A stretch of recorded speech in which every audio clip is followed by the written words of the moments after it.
Budget cuts have caused school districts to make harsh decisions when it comes to funding public education.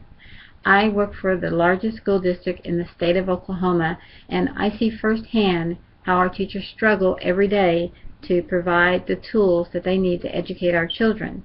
I know that many of you out there have children that attend public school, and that you work hard and that you want to make sure your children have the best education possible.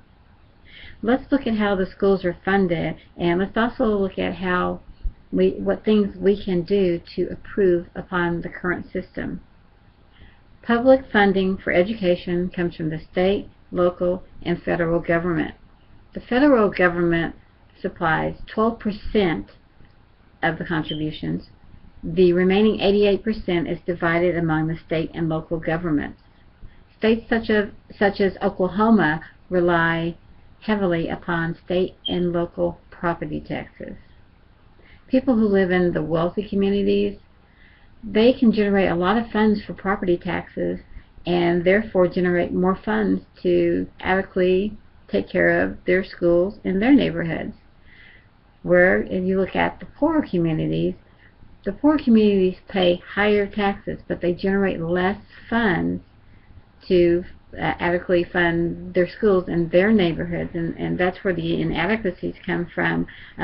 These are the schools that need it the most. These schools have children who have disabilities, they are homeless, living in poverty, you have single parent families, you have non-English speaking citizens that are there and English is their second language. There's some inadequacies out there, but there are also some remedies for those inadequacies in public funding for public education that must start on the state level. One thing they can do is guarantee each district a per-student funding based upon what the district needs to improve on. Funds should be delegated to the district based upon their needs.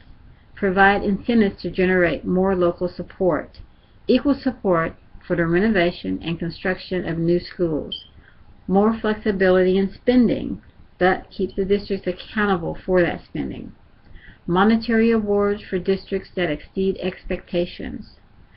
Another thing that's high on the list here is higher wages to attract more qualified teachers. More qualified teachers to go and work in the poorer communities so that they have a chance at the same education as the people and children that are attending the more wealthy community schools. In Oklahoma, the average funding for a student is $8,000 a year. Compared to Wyoming, a smaller state, the funding is somewhere around $17,000 a year. According to the State Department of Corrections, it costs about $20,000 to $40,000 a year to take care of an inmate. What choice? Adequate funding will help to prepare our children for a more promising future and a longer life. Well-educated people are less likely to ask for public assistance. Adequate funding for public education will create a better society, a better workforce, and we will remain the superpower that we are. Just think of more qualified teachers, a safer school environment, and better health choices. These are the results of adequate funding for public education. Next time you go in and you cast a ballot for funding for public education, please cast your vote yes. You will be making a commitment to one of the best and most valuable resources that we have, our children.